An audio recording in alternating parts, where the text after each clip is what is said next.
Hello నమస్తే, నేను journalist Srinivas. ఈరోజు న్యూస్ అనాలిసిస్లో ముందుగా ఆంధ్రప్రభ పేపర్లో వార్తలను చూద్దాం. 5 లక్షల మంది కొత్తగా పెన్షన్లట, సామాజిక పెన్షన్లు, లక్షల దరఖాస్తులు వడపోతా, అర్హుల గుర్తింపు. ప్రభుత్వంపై 227 కోట్ల రూపాయల ఆర్థిక భారం అదనంగా పడే అవకాశం ఉందట. చంద్రబాబు నాయుడు గారి ప్రభుత్వం వచ్చిన తర్వాత 1 ఇయర్ పూర్తయింది. 1 ఇయర్ లోపు ఒక్క పెన్షన్ పెంచలేదు.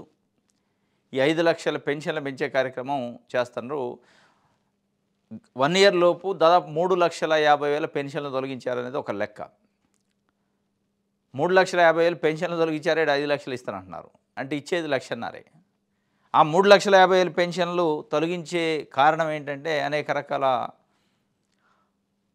కారణాలు చెప్పారు. నిబంధనలకు విరుద్ధంగా అర్హత లేని వాళ్ళకు వచ్చిందని. ఇప్పుడు 5 లక్షలు అయితే ఇస్తారట. రేపు క్యాబినెట్లో 24న క్యాబినెట్ భేటీలో వస్తుందట. దీంట్లో కాకపోతే 89,000 పెన్షన్లు, 89,000 పైనే ఉన్నాయట స్పౌజ్ కేసులు. అంటే భర్త చనిపోతే భార్యకి, భార్య చనిపోతే భర్తకి. అలాంటి ఎగ్జిస్టింగ్ ఈ 5 లక్షల్లో దాదాపు 1 లక్ష వరకు ఉన్న పెన్షన్లే ఉన్నాయి. సామాజిక పెన్షన్లు వృద్ధులకు సంబంధించి కానీ, వికలాంగులకు సంబంధించి కానీ, ఒంటరి మహిళలకు సంబంధించి కానీ, విడోస్కి సంబంధించి కానీ ఈ పెన్షన్లు ఇచ్చే కార్యక్రమానికి 5 లక్షల పెన్షన్లట. ఇప్పటికే 63,32,000 మందికి ప్రతి నెల ఇస్తున్నారు. ఇంకొక 5 లక్షలు అంటే 68 లక్షలు చేంజ్ అవుతాయి. ఈ 63 లక్షల నుంచి ఒక 1 ల్యాక్ స్పౌజ్ కింద డిలీట్ అయితే అప్పుడు 67 లక్షల వరకు వస్తుంది. ఇది కొత్తగా 5 లక్షల మందికి అయితే పెన్షన్లట. స్క్రూటినీ కూడా అయిపోయింది అని చెప్పి ఒక వార్తని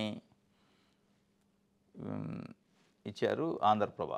రైట్, ఇది ఒక వార్త అయితే. ఇంకోటి సాక్షి పేపర్ చూద్దాం. రైట్, బీసీ మహిళా జెడ్పీ చైర్పర్సన్పై టీడీపీ గోండాయిజం. ఉప్పాల హారిక వాహనంపై బండరాళ్లతో దాడికి తెగబడిన టీడీపీ జనసేన శ్రేణులు. కృష్ణా జిల్లా గుడివాడ సమీపంలో దారుణం. బాబు షూరిటీ మోసం గ్యారంటీ సభకు వెళ్తుండగా అడ్డగింత.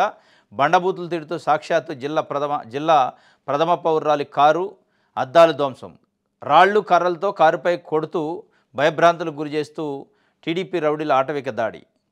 కర్రలు రాళ్లతో అడ్డగించి సభకు వెళ్లే వారందరి వాహనాలపై దాడులు చేశారు అని చెప్పి తెలుగుదేశం పార్టీ నిన్న వాళ్ళ జెండాలు పట్టుకొని మరి వైఎస్ఆర్సీపీకి సంబంధించి కృష్ణా జిల్లా పరిషత్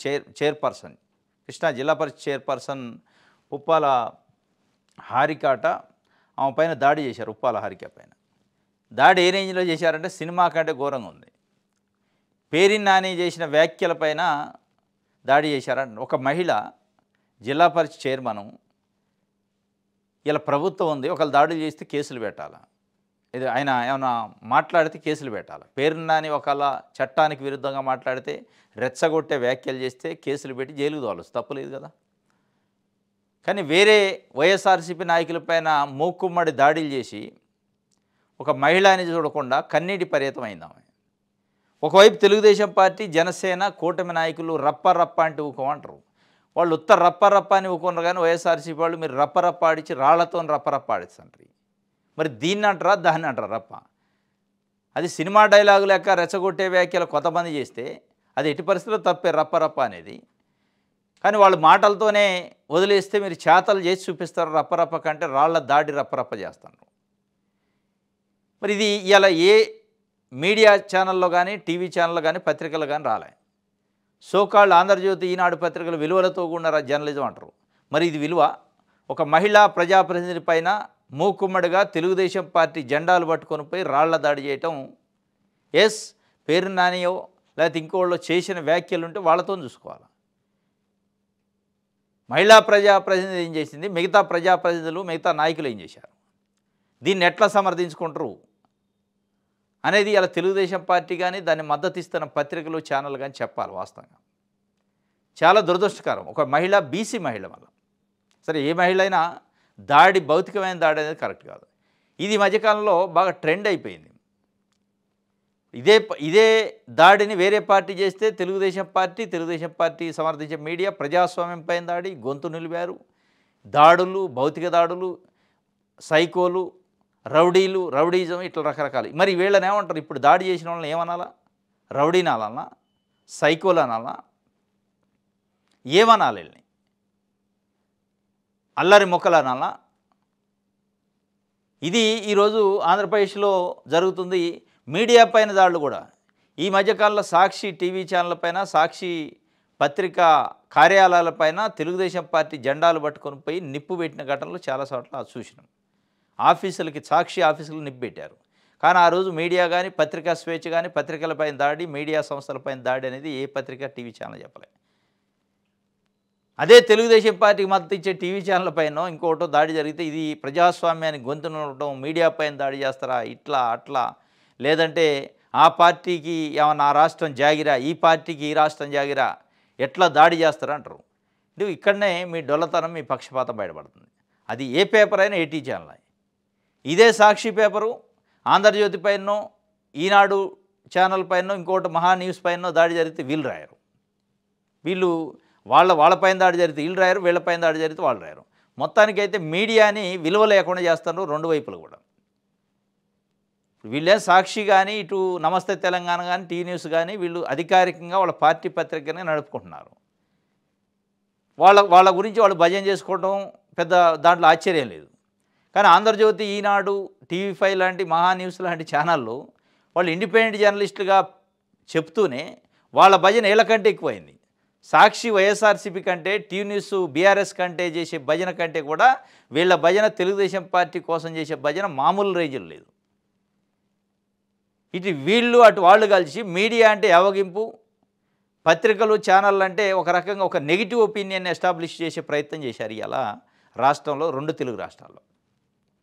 పత్రికలు, టీవీ వీళ్ళంతా అమ్ముడు పోయే బాబతు, వీళ్ళు దానికి అమ్ముడు పోయారు, వీళ్ళు దీనికి అమ్ముడు పోయారు, వీళ్ళు ఆ పార్టీ ఏజెంట్లు, వీళ్ళు ఇట్లా ఇలా ఒక రకంగా ఈ మెయిన్ స్ట్రీమ్ మీడియా ఏదైతుందో మేమే బాసులు అని చెప్పుకునే వాళ్ళు ఇట్లాంటి పక్షపాత ధోరణితో వార్తలు రాసి, ఇట్లాంటి పక్షపాత ధోరణితో ఉంటే ఈ మహిళలపైన, ఇట్లాంటి అమాయకులపైన దాడులు జరుగుతాయి.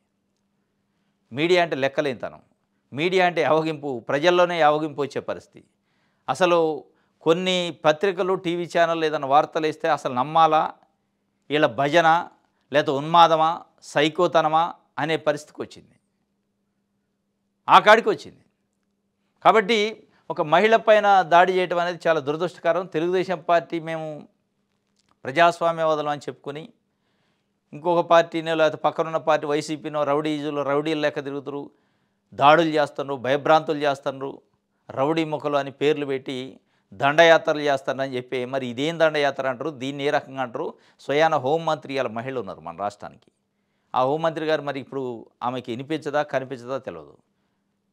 ఆ హోంమంత్రి గారికి కానీ, పవన్ కళ్యాణ్ గారికి కానీ కొన్నిసార్లు వినిపిస్తుంది, కొన్నిసార్లే కనిపిస్తుంది, అప్పుడే స్పందిస్తారు.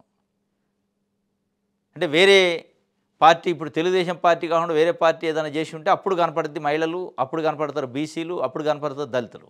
ఇవాళ కనపడరు. ఏమో మహిళ కాదా, ఏమో బీసీ కాదా, ఏమో పైన దాడి జరగలేదా, ఆమె కారు అద్దాలు పగలలేదా, ఆమె పైన గంట సేపు దాడి జరగలేదా, మరి ఎందుకు హోంమంత్రి గారు స్పందించరు, ఎందుకు పవన్ కళ్యాణ్ గారు స్పందించరు. తాట తీస్తా, తోలు తీస్తా, తొక్క తీస్తా అని పవన్ కళ్యాణ్ గారు. ఇది టీడీపీ నిన్న చేసిన అరాచకం పైన. ఇంకోటి, మహిళపై దాడి, మీ శాడిజానికి పరాకాష్ట, సీఎం చంద్రబాబుపై నిప్పులు చేరిన వైఎస్ జగన్. రాష్ట్రంలో ఆటవిక పాలన, కృష్ణా జిల్లా జడ్పీ చైర్పర్సన్ హారికాను ఫోన్లో పరామర్శించారట వైఎస్ఆర్సీపీ అధ్యక్షుడు వైఎస్ జగన్. ఇంకోటి, ప్రజాస్వామ్యంలో ఉన్నామా, నియంతృత్వంలో ఉన్నామా, ప్రశ్నించే గొంతుకలను ప్రభుత్వ యంత్రాంగంతో అణిచివేస్తారా, సీఎం చంద్రబాబుపై వైఎస్ఆర్సీపీ అధ్యక్షుడు వైఎస్ జగన్ ఆగ్రహం. పోలీసు యంత్రాంగాన్ని దుర్వినియోగం చేస్తూ తప్పుడు కేసులు, సమస్యలు లేవనెత్తే ప్రజలు విపక్షాన్ని సహించడం లేదు అని చెప్పి ఒక వార్తని, ప్రజాస్వామ్యంలో ఉన్న నియంతృత్వంలో ఉన్నాం అంటే చంద్రబాబు నాయుడు గారి పరిపాలనలో ఉన్నాం. ఇక అది ఎటంటే అటు పోద్ది అనమాట. ఇది ఫిబ్రవరి 19, 2025 ఫిబ్రవరి 19 గుంటూరు మిర్చి మార్కెట్ యార్డ్కి వెళ్ళిండు జగన్మోహన్ రెడ్డి గారు. తర్వాత ఏప్రిల్ 8 రోజు సత్యసాయి జిల్లా రామగిరికి వెళ్ళిండు. ఒక వ్యక్తిని టీడీపీ ముఖలు హత్య చేస్తే బీసీ నాయకుడిని, వైఎస్ఆర్సీపీ నాయకుడిని పరామర్శించడానికి. జూన్ 11 రోజు పొదిలి వెళ్ళిండు పొగాకు రైతులకి కోసం.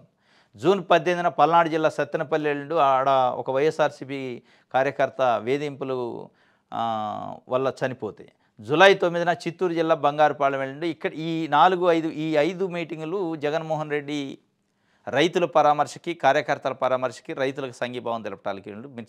మిర్చి రైతులు, పొగాకు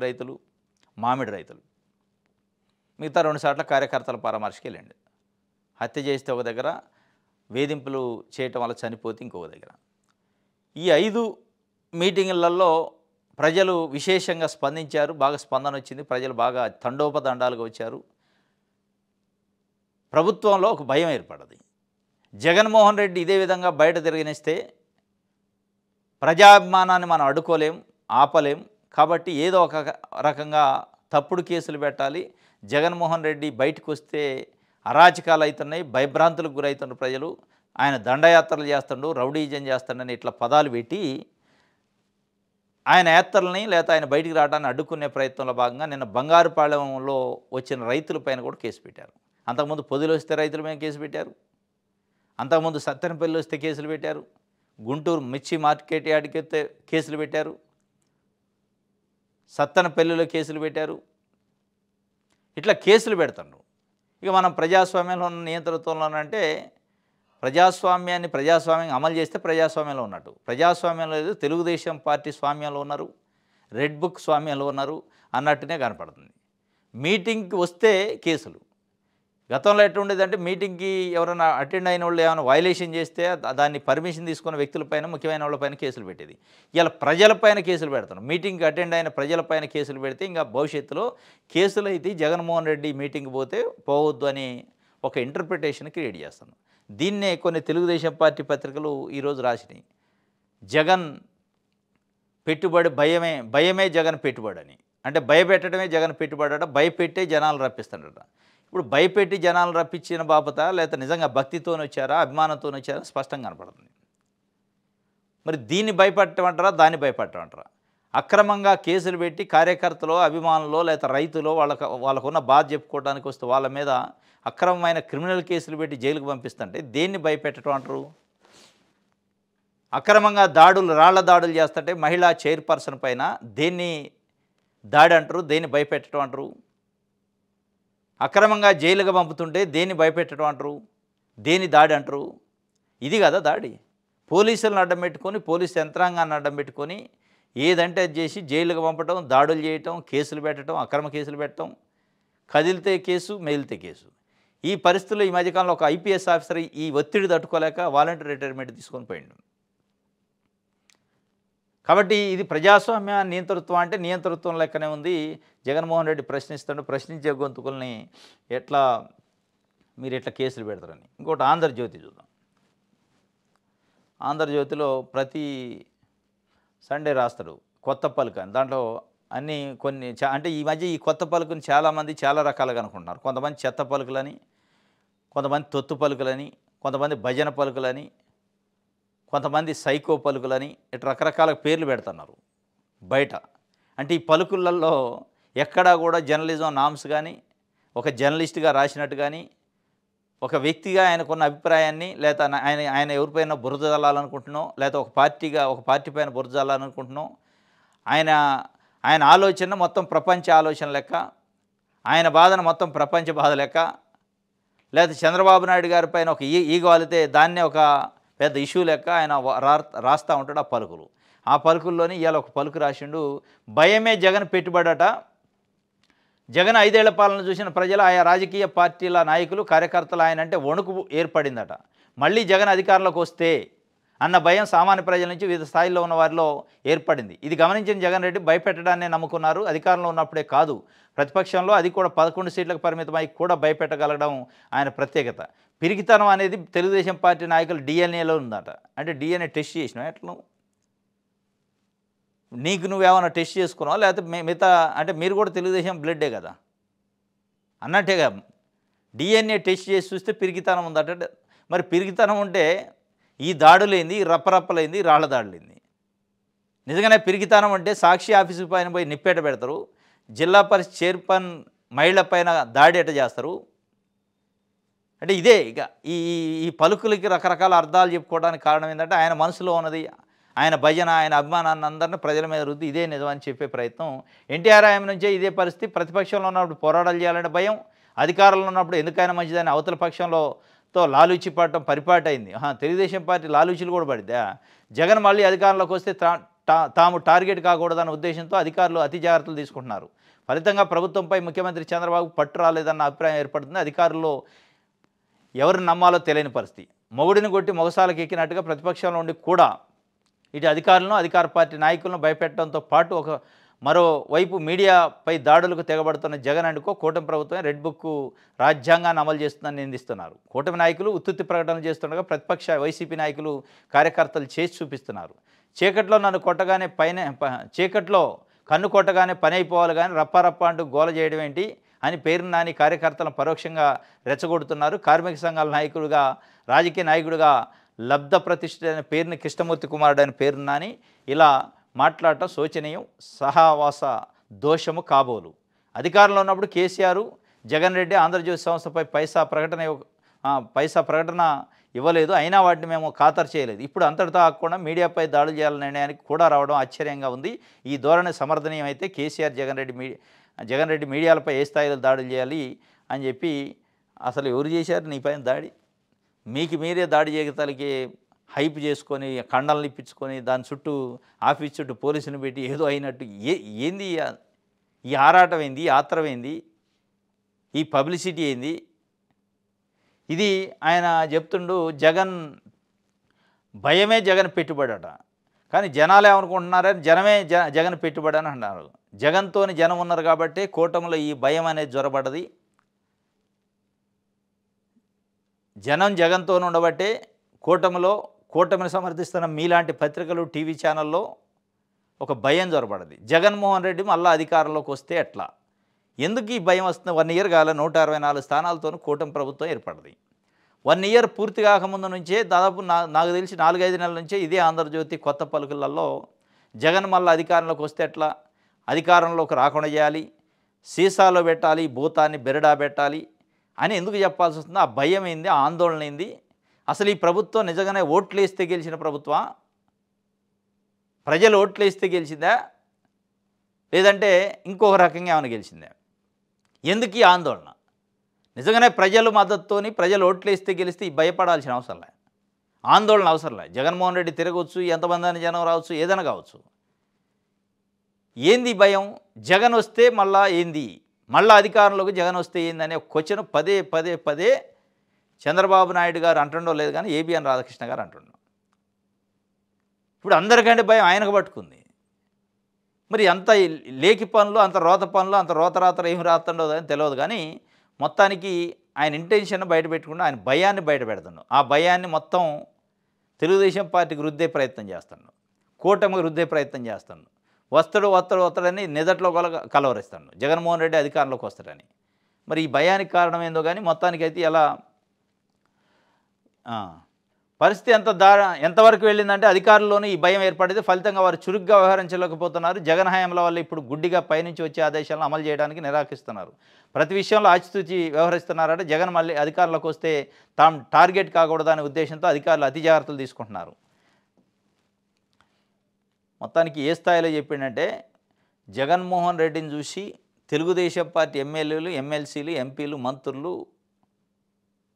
అదురుకు దాక్కునే పరిస్థితి వచ్చిందట. భయానికి కలుగులో దాక్కునే పరిస్థితికి వచ్చిందట. మరీ నవ్వొచ్చే పరిస్థితి. ఎందుకు దాక్కుంటారు మరీ వాళ్ళని అంత చిన్న చూపు? ఏ స్థాయిలో అంటే ఈయన యొక్క భయాన్ని, అంటే ఏబిఎన్ రాధాకృష్ణ గారి భయాన్ని ప్రభుత్వానికి, రాజకీయ నాయకులకి, రాజకీయ పార్టీ నాయకులకి మొత్తానికి ఆపాదించే ప్రయత్నం చేస్తాను. మీ భయాన్ని, మీకు పట్టుకున్న భయాన్ని వాళ్ళకి ఎందుకు అంటేస్తారు? చంద్రబాబు నాయుడు గారి మాటను అధికారులు వింటలేదు, చంద్రబాబు నాయుడు గారికి ప్రభుత్వం పైన పట్టు లేదు అనే విధంగా చెప్పుకొస్తాడు. జగన్మోహన్ రెడ్డి భయానికట చంద్రబాబు నాయుడు గారి మాటని అధికారులు పట్టించుకోవట్లేదట, చంద్రబాబు నాయుడు గారికి ప్రభుత్వం పైన పట్టు లేదట అని చెప్పే ప్రయత్నం చేసిండు. జగన్మోహన్ రెడ్డి భయానికి చంద్రబాబు నాయుడు గారు పార్టీ ఎమ్మెల్యేలు కూడా ఇళ్లలో దాక్కునే పరిస్థితికి వచ్చిందని చెప్పిండు. మరీ వాళ్ళని అంత దిగజార్చే ప్రయత్నం ఎందుకు చేస్తారు? మీ భయాన్ని, మీ బాధని వాళ్ళకు రుద్దే ప్రయత్నం చేయమాకండి దయచేసి ఏబిఎన్ రాధాకృష్ణ గారు. వాళ్ళు ఎక్కడ అంత మరీ కలుగుల్లో దాక్కునే అంత పరిస్థితి ఏం లేదు. కలుగుల్లో దాక్కుంటే సాక్షి ఆఫీసులపైన దాడి నిప్పెట్టేది ఎందుకు ఉంటుంది? నిన్న జిల్లా పరిషత్ చైర్మన్పై దాడి ఎందుకు జరిగింది? ఇన్ని కేసులు ఎందుకు ఉంటాయి? ఇంతమంది జైలుకి ఎందుకు పోతారు? ఈ మధ్యకాలంలో క్యాబినెట్ మీటింగ్లో ముఖ్యమంత్రి చంద్రబాబు నాయుడు గారు చెప్పిన కొంతమంది మంత్రులు జగన్మోహన్ రెడ్డిని మాట్లాడట్లేదు, ఏం టార్గెట్ చేయట్లేదు, మాట్లాడట్లేదు, మారుస్తా అని. మరి దాన్ని చూసేనా అనుకుంటున్నా. మొత్తానికైతే ఏబిఎన్ రాధాకృష్ణ గారి భయాన్ని తెలుగుదేశం పార్టీకి, కూటమి ప్రభుత్వానికి, తెలుగుదేశం పార్టీ నాయకులకు పూసే ప్రయత్నం చేస్తాను. నేను భయపడతాను కాబట్టి మీరు కూడా భయపడండి అనుకుంటున్నా. ఈ ఆందోళన ఏంది? ఈ ఆందోళనకు ప్రధాన కారణం ఏంటంటే జగన్మోహన్ రెడ్డి బయటకు వస్తే జనం నీరాజనం పడతారు. జనస్పందన, ప్రజా అభిమానం, పోలీసులు బారికేడ్లు పెట్టినా, పోలీసులు రూప్ తాళ్ళు పెట్టి అడ్డుకున్నా, అక్రమ కేసులు పెట్టినా ఆగట్లేవుడు. పెట్రోల్ పోయొద్దు బండ్లల్లో అన్నా కానీ ఇంకొక రకంగా డొంకలలోంచి, దారులలోంచి, బురదలోంచి నడుచుకుంటూ వస్తాను. ఈ పిచ్చెక్కిపోతుంది ఏబిఎన్ రాధాకృష్ణకి ముందు చంద్రబాబు నాయుడు గారి కంటే. ఏంది జగన్ అభిమానం, ఏం కథ, ఇది ఎడిపోద్ది అనేది ఒక ఆందోళన, ఒక భయం పట్టుకుంది. ఆయనకున్న భయం వల్ల ఏంటంటే చంద్రబాబు నాయుడు గారు 10 కాలాల పాటు కలకాలం ఉండాలి, దాని తర్వాత లోకేష్ గారు ఉండాలి, ఇంకెవడు రావద్దు అధికారంలోకి, ప్రజలు ఎడిపోయినా పర్లేదని ఉంది. మీ భయాల్ని, మీ ఎజెండాని ప్రజలపైన, పార్టీలపైన, ప్రభుత్వాలపైన రుద్ది ఎందుకు ఇది చేస్తారు? దీన్ని వ్యాసం అంటారా? ఇది జర్నలిస్ట్ రాసేదేనా? జగన్మోహన్ రెడ్డి భయమే పెట్టుబడిగా ఉంది. భయం ఉంటే ఎవడన్నా జనాలు వస్తారు, భక్తి ఉంటే వస్తారు, అభిమానం ఉంటే వస్తారు. భయానికి ఎట్ట వస్తారు? భయానికి రావడానికి జగన్మోహన్ రెడ్డి 2 చేతుల్లో 2 కత్తులు పట్టుకొని తిరుగుతుండా? కత్తులు పట్టుకొని నిజంగా తిరిగితే భయానికి పారిపోవాలి జనాలు, ఎట్లా వస్తారు? ఇలా పారిపోతున్నది ఎవరు అంటే తెలుగుదేశం పార్టీ నాయకులు పారిపోతారు అంటున్నాను. అంటే జగన్మోహన్ రెడ్డికి వచ్చే జనాదరణ చూసి ఒకరు పారిపోయి భయపడి ఎవరు కామెంట్ చేయట్లేదు. కామెంట్ చేస్తే రేపు కాన్స్టిట్యున్సీలలో మనం తిరగలేము, కాన్స్టిట్యున్సీలో మనకు ఓట్లు పడవని అని భయపడతారు. అట్లా రాయలేక ఇట్లా రాస్తాను. మొత్తానికి చంద్రబాబు నాయుడు గారి పరిపాలన పైన పట్టు లేదని, అసమర్థంగా పరిపాలిస్తానని, తెలుగుదేశం పార్టీ పైన పట్టు లేదని, తెలుగుదేశం పార్టీ నాయకులు భయపడుతున్నారని, దాక్కుంటున్నారని, అంటే ముఖం చాటేస్తారని చెప్పే ప్రయత్నం చేసిండు. దీని అంతటికీ ఎపిసోడ్లో మొత్తం చూస్తే ఏమవుతుందంటే ఇది ప్రజలు ఓట్లేస్తే వచ్చిన ప్రభుత్వం లెక్క లేదు, యంత్రాలు ఓట్లేస్తే వచ్చిన ప్రభుత్వం లెక్క ఉంది. కాబట్టి ఆ యాంత్రికంగా భయపడుతున్నారు వాళ్ళు. ఈ యంత్రాలను నమ్ముకున్న ప్రభుత్వం, ప్రజలను నమ్ముకున్న ప్రభుత్వం అయితే, ప్రజల్ని నమ్ముకొని నిజంగానే వచ్చిన ప్రభుత్వం అయితే ఈ భయము, ఈ ఆందోళన అవసరం లే. కాబట్టి జగన్తోని జనం ఉండటం, కూటమిలో భయం పట్టుకుంది. ఈ భయం తాలూకా స్పష్టంగా కనపడుతుంది. భయమే జగన్ పెట్టుబడి అని రాసిండేనా? రైట్. ఇంకొక వార్త కూడా రాసిన ఆంధ్రజ్యోతిలో, గోదావరి బనకచెర్ల వరమా బారమా 80,000 కోట్ల అతి భారీ ప్రాజెక్టు అని చెప్పి గోదావరి బనకచెర్ల చుట్టూ వివాదాలు ముసురుతున్నాయి. కానీ ఇప్పటికే చేపట్టిన తెలుగుగంగ, హంద్రినివా, గాలేరు, నగరి తదితర ప్రాజెక్టులకు ఈ సమస్య లేదు. ఆన్గోయింగ్ ప్రాజెక్టులపై తెలంగాణ కూడా అభ్యంతరం వ్యక్తం చేయబోదు. పైగా ఈ ప్రాజెక్టులన్నింటినీ కొనసాగించవచ్చని రాష్ట్ర విభజన చట్టంలో స్పష్టంగా పేర్కొన్నారు. వీటికి నీటి కేటాయింపులు చేయాలన్నారు. కేవలం 4,000 కోట్ల నుంచి 5,000 కోట్లు ఖర్చు పెట్టి కాలువలు, డిస్ట్రిబ్యూటర్లు, ఇతర నిర్మాణాలు పూర్తి చేస్తే గోదావరి బనకచెర్లతో సమానమైన జల ఫలాలు రాయలసీమకు అందే అవకాశం ఉంది. అది కూడా ఎలాంటి వివాదాలు లేకుండా 3-4 ఏళ్లలోనే. మరి ఈ మాట ఆయనకు చెప్తే చంద్రబాబు నాయుడు గారికి ఇది కూడా జగన్మోహన్ రెడ్డి పైన భయంతోనే చేయట్లేదా? ఒక 4-5 వేల కోట్లు ఖర్చు పెడితే అందరినివా, గాలేరు, తెలుగుగంగ, నగరి ఈ ప్రాజెక్టులు పూర్తి అయితే, డిస్ట్రిబ్యూటర్లు కాలువలు తవ్వితే, బనకచెర్ల ప్రాజెక్టు కడితే వచ్చే ఫలితం కంటే ఎక్కువ సమానంగా ఫలితం వస్తుందట. మరి ఇంత సింపుల్ లాజిక్ మర్చిపోయి చంద్రబాబు నాయుడు గారు 81,000 కోట్లు పెట్టి లేని ప్రాజెక్టులు, కాని ప్రాజెక్టు కోసం ఎందుకు తపన పడతాడు? అభ్యంతరాలు వ్యక్తం చేసే ప్రాజెక్టు కోసం ఎందుకు తపన పడతాడు? మరి ఇది నిజంగానే రైతుల కోసమా, కాంట్రాక్టర్ల కోసమా, కమిషన్ల కోసమా? మీరు సూటిగా అడగండి. ఈ మళ్ళీ వరమా భారమా? ఇది భారమా అని స్పష్టంగా తెలుస్తూనే ఉంది. ఇది రాష్ట్రానికి భారం, దాంట్లో డౌట్ లేదు. మళ్ళీ వరమా ఎక్కడిది? ఈ భారాన్ని ఎందుకు పెట్టుకోండు? రాష్ట్రం పైన భారం వేసి ఆయనకు కావాల్సిన ఎజెండాను అమలు చేస్తాడా? అది సూటిగా అడిగితే ఇవన్నీ 4-5 వేల కోట్లతో మీరు చెప్పే లెక్కలో బనకచెర్లకు సమానమైన స్థాయిలో రాయలసీమకి నీళ్ళు వస్తాయని చెప్తున్నారు. అన్నాక మరి చంద్రబాబు నాయుడు గారు 81,000 కోట్లతో ఎందుకు పెడతాడంటే కమిషన్ల కోసం, కాంట్రాక్టుల కోసం అని గతంలోని చాలామంది నాయకులు సిపిఐ పార్టీ నారాయణతో సహా చెప్పారు. అయినా కానీ ఆయన ఆగట్లేదు. లేదు నేను ఢిల్లీ పోతున్నాను, రేపు 14కి ఢిల్లీ పోతాడు. మరి పోయే ముందు మీరే పోయి మీరు ఎట్లాగో మీరు చెప్పింది ఆయన ఏంటాడు, ఈ లెటర్లు దీంట్లో రాసే బదులు పోయి ఇది ఇట్లా చేస్తే బాగుంటుందని చెబుతాయి. లేదంటే మీరిద్దరు కూడవలుకొని నేను విమర్శించినట్టు చేస్తా కానీ నేను గిచ్చినట్టు చేస్తాను, వేడిచినట్టు చేయని రాస్తానరా? ఈ బనకచెర్ల భారమైన బనకచెర్లేనా? ఈ భారమైన బనకచెర్లని చంద్రబాబు నాయుడు గారు ప్రజలపైన, రాష్ట్రం పైన ఎందుకు రుద్దుతుండు? కమిషన్ల కోసమా, కాంట్రాక్టుల కోసమా అనేది ఇలా ప్రజల్లో ఒక చర్చ అయితే 2 తెలుగు రాష్ట్రాల్లో జరుగుతుంది. ఇది మరి ఏమైతే ఆంధ్రజ్యోతిలో రాశారు. ఇలా చేస్తే బాగుంటుంది, అట్లా వద్దు, 200 టీఎంసీలు నీరు ఇవ్వడం లక్ష్యంగా పెట్టుకుంటూ కానీ అది అయ్యే పని కాదని చెప్పిండు ఆయన. మరి ఇప్పటికైనా మారాలి చంద్రబాబు నాయుడు గారు, దాన్ని పక్కన పెట్టేసేయాలి. ఈనాడు చూద్దాం. వివేక్ హత్య కేసుపై అంతులేని సమాచారం అంటే కీలక దశలో దర్యాప్తు ప్రక్రియను నిలిపేసిన సిబిఐ. 2 ఏళ్లుగా ఈ కేసు ఊసే ఎత్తనే అధికారులు. ప్రధాన కుట్రదారులు ఎవరో వెలికి తీసే స్థాయికి దర్యాప్తు ఆ దశలోనే నిలిపేత. వివేకానందరెడ్డి హత్య కేసులో అంతులేని తాత్సారం చేస్తుందట. మరి ఎందుకు చేస్తుంది? ఇప్పుడు అక్కడ ఉన్న మోడీ ప్రభుత్వమే, ఎన్డీఏ కూటమి, ఇక్కడ ఉన్న ఎన్డీఏ కూటమి తాత్సారం చేయకుండా తొందరగా ఇన్వెస్టిగేషన్ చేస్తే పోయా. మళ్ళీ ఈనాడులో రాయటం ఎందుకు, దానికి బ్యాన్ రాయటము? ఇప్పుడు ఎవరన్నా అడ్డుకుంటున్నారు, చంద్రబాబు నాయుడు గారిని 2 చేతులు పట్టుకొని ఆపలేదు ఎవరు, నువ్వు ఏం చేయొద్దు దాని మీద అని. లేదా మోడీని ఆపలే, అమిత్ షాని ఆపలేదు కదా. రైట్.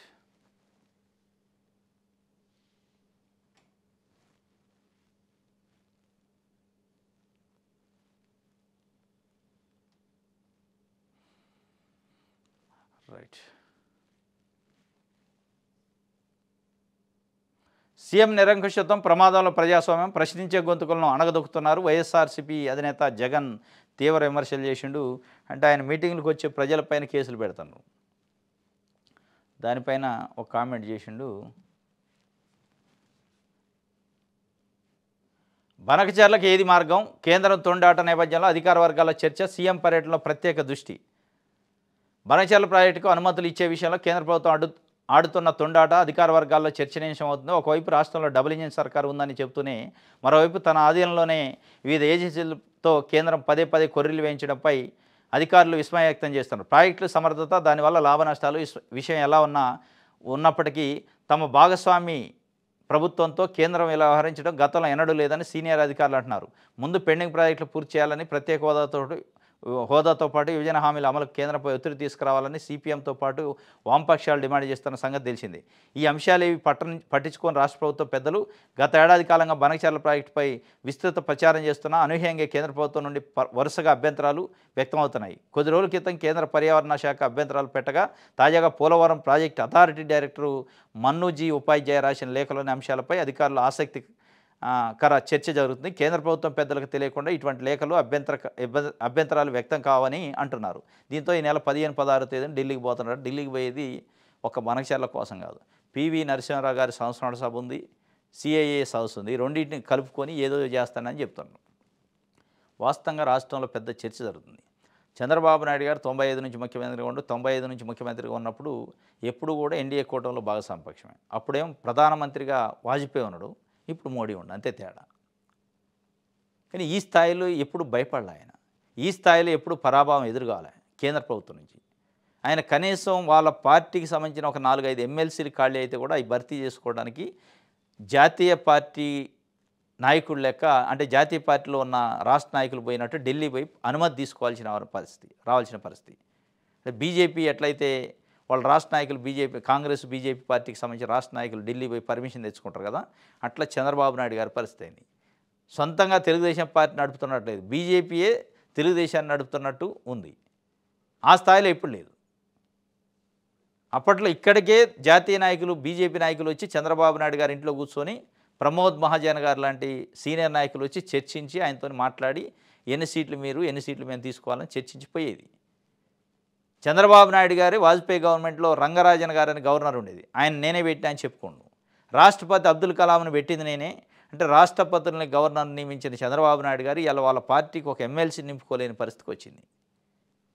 ఇక అక్కడి నుంచి ప్రాజెక్టుల కాడికి పోతే బనకచర్ల విషయంలో హడావుడిగా సంవత్సరం నుంచి విస్తృతంగా ప్రచారం చేసి బనకచర్ల ఆలోచన అనడం, ఆయన ఆలోచన తీసిపోయి చెత్తబుట్టలు వేసింది కేంద్ర ప్రభుత్వం. చంద్రబాబు నాయుడు గారు కనుసన్నలో నడవాల్సిన కేంద్ర ప్రభుత్వం చంద్రబాబు నాయుడు గారు మాట అంటే లెక్కలేని తరం, ఆయన పరపతి పలుకుబడి పూర్తిగా పతనమైందనేది స్పష్టంగా అర్థమైంది. దీనిపైన అధికార వర్గాల్లో కూడా చర్చ జరుగుతుంది. ఈ స్థాయిలో ఎప్పుడు కూడా కేంద్ర ప్రభుత్వం తమకు మద్దతిస్తున్న పార్టీ, తమకు మద్దతిస్తున్న నాయకుడి పైన ఇంత నిర్లక్ష్యంగా వ్యవహరించిన దాఖలాలు ఎప్పుడు లేవు. అసలు ఏం జరుగుతుంది? పర్యావరణ శాఖ రిజెక్ట్ చేసింది, అది అట్టుండగానే ఇంకొక బండ మీద వేశారు. పోలవరం ప్రాజెక్ట్ అథారిటీ డైరెక్టరు మన్ను ఉపాధ్యాయని ఒక లెటర్ రాసిండు, తీవ్రమైన విమర్శలు చేసిండు రాష్ట్ర ప్రభుత్వం పైన. ఇవన్నీ కేంద్ర ప్రభుత్వ ఏజెన్సీలు మరి కేంద్రం అసలు కోఆపరేట్ చేస్తుందా చంద్రబాబు నాయుడు గారికి అంటే డౌటే, పెద్ద డౌటు. కేంద్రం చంద్రబాబు నాయుడు గారికి సపోర్టు చేయట్లేదు పూర్తిగా అనేది. ఏనే వాళ్ళకి సపోర్ట్ చేయడానికి తపన పడతాను తప్ప అటు నుంచి రెస్పాన్స్ లేదు. ఇది వన్ సైడ్ లవ్ లెక్క ఉంది తప్ప బోత్ సైడ్ లెక్క లేదు. దీనివల్ల రాష్ట్రానికి చాలా ప్రమాదం. పదే పదే డబుల్ ఇంజిన్ సర్కారు ఉంది, ఎన్డీఏ కూటమి సర్కారు అక్కడ ఇక్కడ ఉండటం వల్ల రాష్ట్రానికి ఏదో జరుగుతుంది అంటున్నారు. ఏం జరిగింది? ఒక చిన్న ప్రాజెక్టు డిపిఆర్ పంపితే దాని అనుమతి తీసుకోలేని పరిస్థితి, ఒక ఎమ్మెల్సీ స్థానం నింపుకోలేని పరిస్థితి, ఒక అమరావతికి ఒక 4,000 కోట్లో ఒక 10,000 కోట్లో తేలేని పరిస్థితి డైరెక్ట్గా అప్పు కాకుండా, పోలవరానికి ఒక 20,000-30,000 కోట్లు తేలేని పరిస్థితి. ఏం జరుగుతుంది? ఈ డబుల్ ఇంజన్ వల్ల ఏమి వనగూరింది అంటే అసలు ఆ డబుల్ ఇంజన్లో స్టార్టింగ్ ట్రబుల్ ఉంది. ఇది బనకచర్లకు ఏది మార్గం అంటే మార్గమే లేని బనకచర్లను పట్టుకోండి చంద్రబాబు నాయుడు గారు. కాబట్టి దానికి మార్గం ఉండదు, మన ఉండదు, మూతేసే మార్గం తప్ప. దాని బదులు ఇప్పుడు రాయలసీమలో చాలా ప్రాజెక్టులు ఉన్నాయి, అవి పెట్టుకుంటే బెటరు. 15న ఢిల్లీకి చంద్రబాబు నాయుడు గారట అమిత్ షా సహా కేంద్ర మంత్రులతో భేటీ అవుతారట. రైట్, ఇది విషయాలు అందరూ. ఇది రోజు న్యూస్ అనాలిసిస్. రేపు తాజా వార్తలతో తిరిగి కలుసుకుందాం. Thank you.